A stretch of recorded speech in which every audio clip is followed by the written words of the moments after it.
waxa lagu siiyey ee hanti, sumcad, qurux iyo caafimaad ah.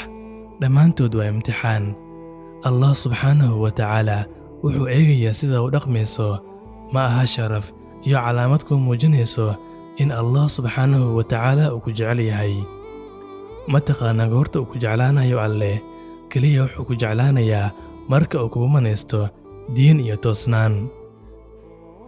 Allah subxaanahu wa tacaala qof walbo inaga mid ah wuxuu siiyaa imtixaan u gaar ah. Dadka qaar waxaa lagu imtixaamaa barwaaqada, qaarna waxaa lagu imtixaamaa wax la'aanta. Ha iloobin, hana seegin, waayo meel walba iyo daqiiqad walba waxaad ku jirtaa imtixaan. Isdareensii intaas si aad jawaabta u haleesho. Isdareensii intaas si aad jawaabta u haleesho. Isdareensii intaas si aad jawaabta u haleesho.